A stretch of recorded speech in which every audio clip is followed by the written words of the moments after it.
La doctora Diana Prieto ya está con nosotros para hablar de esos exámenes preventivos que es importante tener en cuenta, los famosos chequeos que tanto se habla para hacer prevención de nuestra salud. Así que vamos a saludarla inmediatamente en la sala de las tardes del sol. Doctora Diana, buena energía. Doctora Diana, buena energía, bienvenidísima. Bienvenida. ¿Cómo estás? Buenas tardes, bien, muchas gracias. Gracias por la invitación a este programa que tiene un alcance en nuestro Valle del Cauca único. Y en todo el Pacífico colombiano, doctora, y por eso precisamente hemos diseñado estos martes de salud para abordar temas de gran interés para todas las comunidades, para todas las poblaciones, que es irle un pasito adelante a las enfermedades, a las patologías, a las afectaciones que podemos tener en salud y que pueden tener resultados fatales o llegar a un punto donde tratarlo sea más difícil. Mauro mencionó una palabra muy clave que es el famoso chequeo.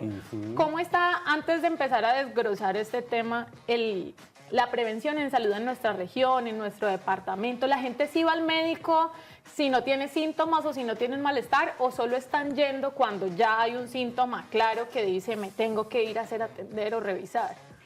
Pues afortunadamente cada vez más la gente busca los médicos o los servicios de salud de manera más temprana, pero todavía tenemos mucha gente que solo asiste a las valoraciones cuando se sienten enfermos, cosa que no deberíamos hacer porque antes tenemos que trabajar es por mantenernos saludables, activos, buena alimentación, actividad física, cosas que suenan muy sencillas y permiten que sigamos saludables y es como deberíamos estar.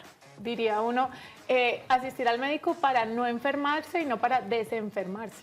Correcto, así es. Si bien los médicos nos formamos para curar enfermedades, también recibimos una formación para prevenir, detectar de forma temprana algunas enfermedades que se pueden atender y evitar, como tú lo mencionabas, complicaciones o situaciones que hacen que yo tenga que estar hospitalizado en urgencias, en fin. Doctora, hay muchas personas que llevan su carro, por ejemplo, al mecánico y entonces el mecánico dice hay que hacer un escáner para ver cómo están las bujías, cómo está el tablero, cómo está una cosa, cómo está la otra, y uno termina loco porque realmente uno no entiende. Siento que es muy comparado con el tema de la medicina porque uno le dicen hay que tomarle los glóbulos, transaminasas, no sé qué, no sé cuántos, y uno... Y realmente de todo esto, ¿qué es lo que me sirve? ¿Para qué sirve? ¿Cómo funciona?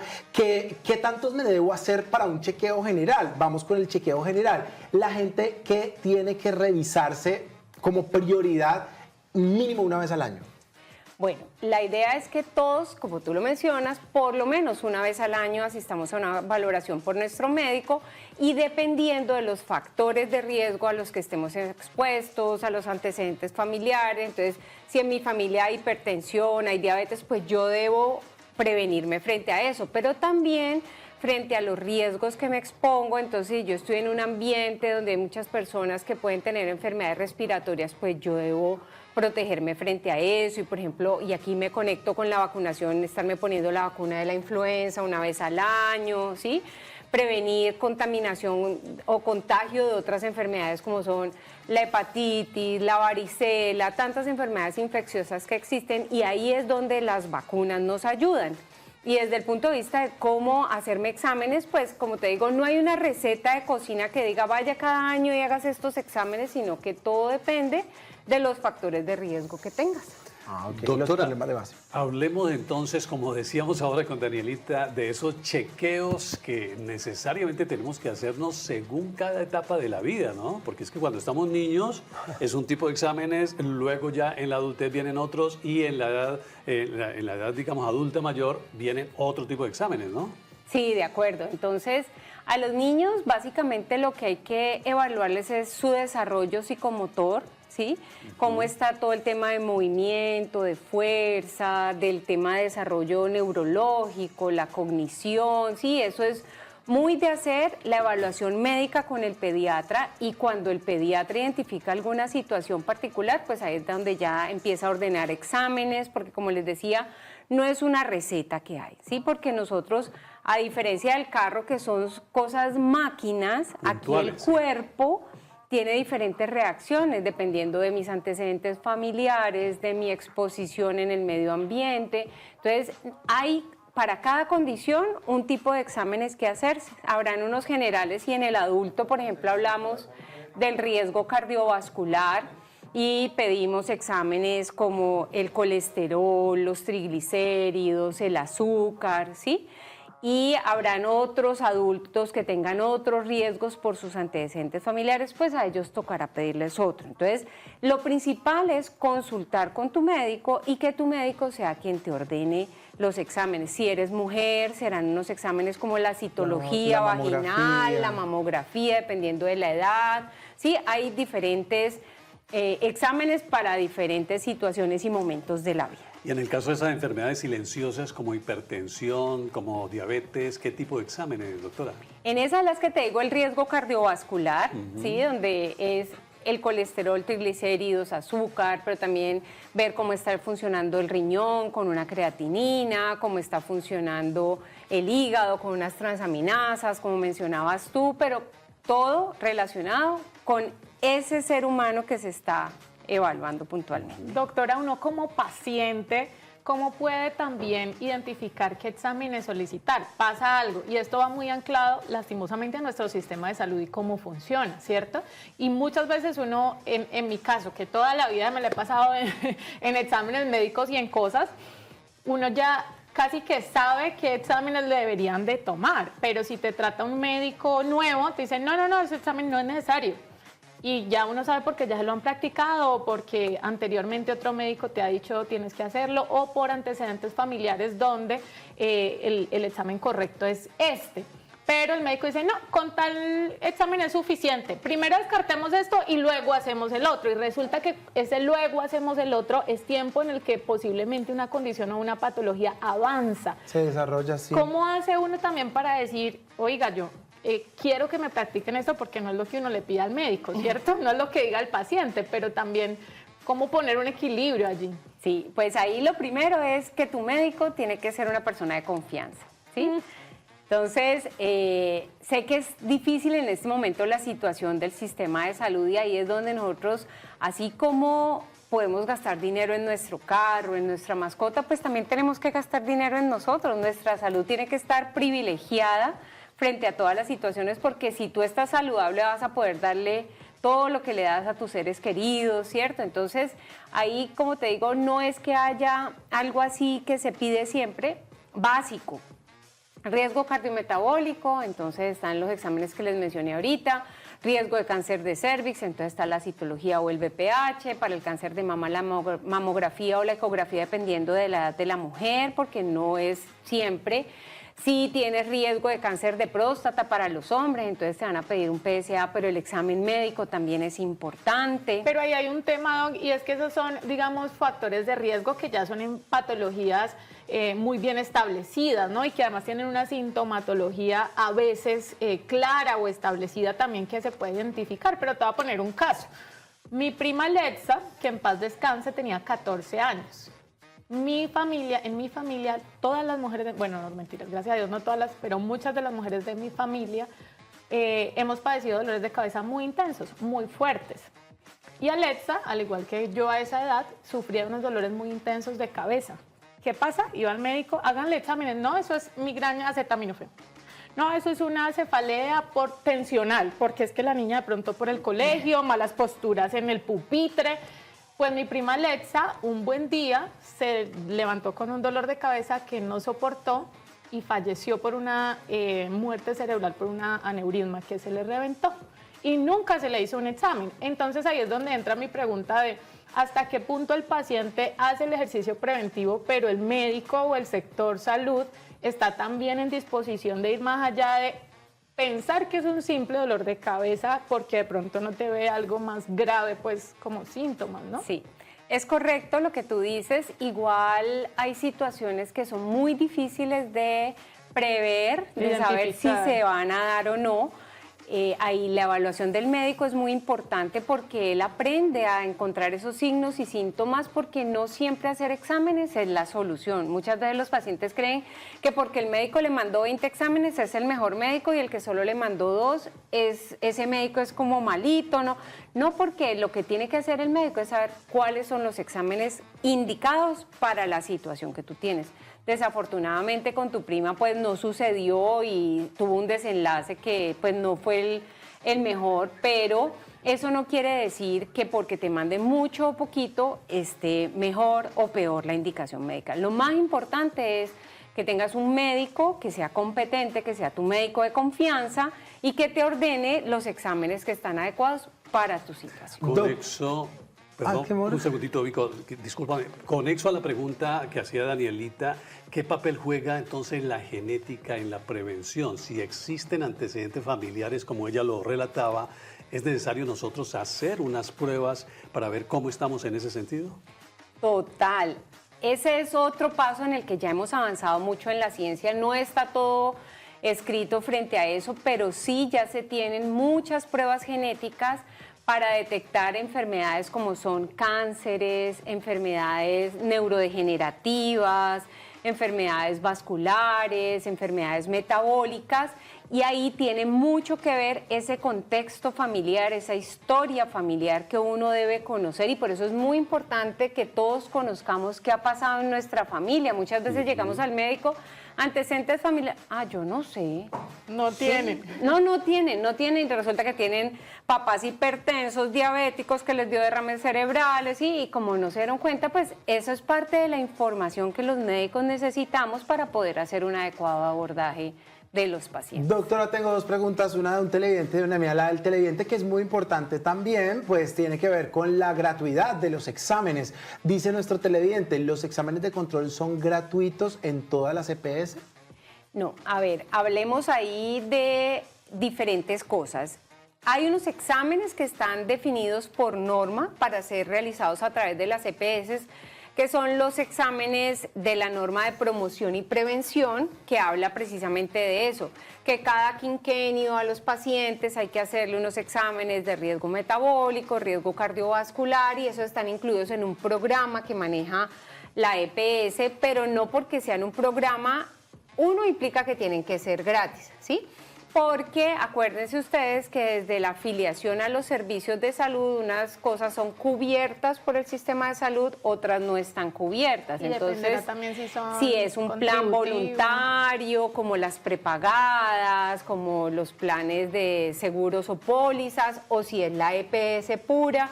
Entonces, eso varía mucho del tipo de afiliación que se tenga. Y también la profundidad del examen que quieran, ¿no? Porque hay unos exámenes un examen de sangre, pues una prueba, un hemograma, pero hay cosas que merecen ir más a fondo, y pues si una persona quiere un diagnóstico diferente, pues tendrá que hacer una inversión de pronto para verlo más allá. Y la personal, doctora, no me quiero alejar de lo que estaban hablando Mauro y Daniela, porque quisiera que aclaráramos mucho este tema de los grados de consanguinidad y el riesgo que se tiene de padecer enfermedades de esos grados de consanguinidad. Por ejemplo, yo tengo una tía por parte de mamá que murió de un cáncer en el estómago, y entonces entró la alerta en toda la familia, no, todos se tienen que hacer el examen, porque si se murió la tía, eso seguramente vienen más personas detrás, y tendemos a alarmarnos de ese tipo, ¿no? Entonces contamos cuánta gente se ha muerto de cáncer, si es tía o si no fue tía, si fue una tía, no sé, lejana o en un tercero o cuarto grado. Entonces igual hágaselo, porque sangre es sangre, eso viene de allá.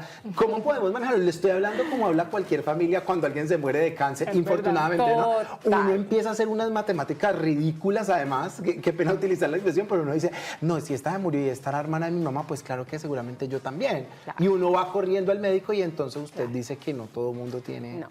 Entonces, ahí hay muchas cosas alrededor del cáncer, y es, uno, hay unos cánceres que son heredados, que son genéticos, familiares, ¿sí? Pero hay otros cánceres que son por exposición a sustancias, por ejemplo, por exposición a virus. De hecho, el cáncer de cervix en las mujeres, la principal causa es el VPH. Y eso no es que porque mi abuela tuvo VPH, entonces a mí me va a dar VPH, ¿no? El VPH es un virus que se adquiere a través de contacto sexual. Entonces es donde yo tengo que saber cómo es mi vida sexual y cómo debo hacerme mis exámenes periódicamente para detectar de manera temprana y así evitar enfermarme, ¿sí? También para esas condiciones que son familiares, porque existen, para eso se cuenta con una... manejo que se llama la asesoría genética en cáncer, y para eso se cuenta con médicos genetistas especialistas en todo este tema del cáncer heredofamiliar, donde uno cuando tiene el antecedente familiar de cáncer consulta con este especialista, y por lo general Lo que tú me preguntabas de las pruebas genéticas, pues la prueba genética no me la van a hacer a mí que estoy pensando que me va a dar cáncer porque fue mi mamá, sino que se la hacen a mi mamá y dependiendo de lo que le encuentren a ella nos va a decir, si tiene un rasgo familiar, cuídense todos, ¿sí? Bien. Pero es un tema que hay que individualizar. Me parece muy interesante lo que mencionas también de los exámenes de las enfermedades de transmisión sexual o virus de transmisión sexual. ¿Cómo funciona también la prevención respecto a este tema? ¿Qué exámenes y con qué periodicidad deberíamos de practicarlos? Ok, con respecto a eso, muy descrito en las mujeres está la detección temprana del cáncer de cervix a través de la realización de la citología vaginal, que en mujeres hasta los 29 años se hace con citología cérvico-vaginal cada 3 años y a partir de los 30 años se realiza el BPH, que se hace cada 5 años si el examen sale negativo y es el que me permite estar haciendo seguimiento para detectar. No es que ya me lo hice una vez y salió negativo, me relajo, no. Cada 5 años tengo que estar yendo. Para los hombres, pues no hay tanto descripción en ese sentido y tampoco es que exista para decir hágase cada tanto un examen de sífilis o un examen de clamidia, no. Lo que también tiene que hacer uno es cuidarse y es saber quién es su pareja sexual, usar los medios de protección como el condón, ¿cierto? Entonces, que no es solo para evitar embarazo, sino que precisamente es para evitar ese contacto directo, para evitar la probabilidad de adquirir una enfermedad de transmisión sexual. De acuerdo. ¿Cuáles serían, doctora, digamos que esas señales de alerta que nos indican que debemos realizarnos ese tipo de exámenes antes de la edad recomendada? Pues ahí es uno. Si lo primero es enfocarnos en tener hábitos de vida saludables. Sí, eso es, y deberíamos enseñárselo a nuestros hijos. Es que sí. nosotros mismos los guiamos mal dándoles bebidas azucaradas, carbohidratos ultraprocesados, no les enseñamos a comer verduras, no les enseñamos a hacer ejercicio, los muchachitos pegados a los videojuegos. Entonces, es un tema de educación en salud. Y ya cuando van pasando las diferentes etapas de la vida, donde van apareciendo los riesgos, dados los antecedentes, pues es donde uno debe decir, yo tengo que ir a que me chequeen, ¿sí? No es que, me voy a hacer este examen antes de... No, es de base hábitos de vida saludables y periódicamente estar consultando al médico, llevar a nuestros hijos a los controles de crecimiento y desarrollo, las mujeres embarazadas hacer el control prenatal. Muchas mujeres llevan 6 meses embarazadas y nunca han pisado un médico, ¿sí?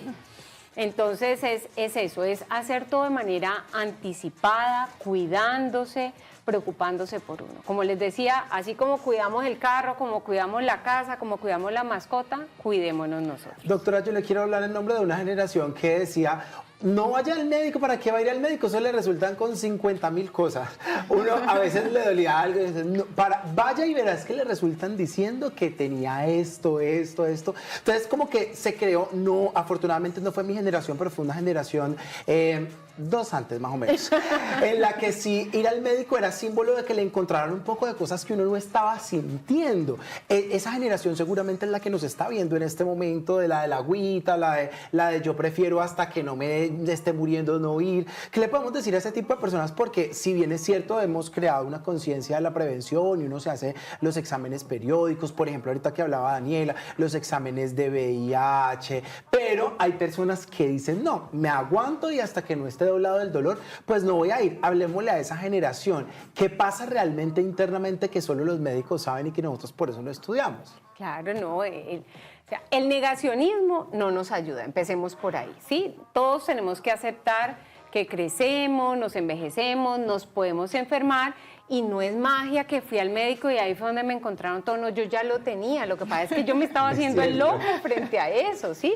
Entonces, qué bueno que me lo puedan detectar y lo mejor es poder ir antes de que sea una enfermedad grave y por eso es la periodicidad de consultas para que yo detecte, mi familia tiene riesgo de diabetes, pues yo no me voy a estar comiendo 3 helados diarios porque voy a aumentar mi probabilidad y mi riesgo de desarrollar una enfermedad que existe en mi familia, que no es pecado comerse un heladito, un dulce, un chocolate, pero que eso no sea el diario, pues, y entonces cuidémonos, consultemos periódicamente al médico, creamos en nuestros médicos, y si no tenemos un servicio de salud, pues hagamos el gastico y vamos y hacemos nuestra consulta. Ahí hay algo, Doc, y estoy de acuerdo, pero me parece difícil en un país como en el que estamos, ¿sabes? Porque no todo el mundo, o sea, hay personas que ganan menos de un mínimo y no tienen cómo lastimosamente sacar el dinero para pagar ese médico. Yo pienso que todos los médicos deberían de tener el mismo nivel de conciencia y de atención y uno no decir,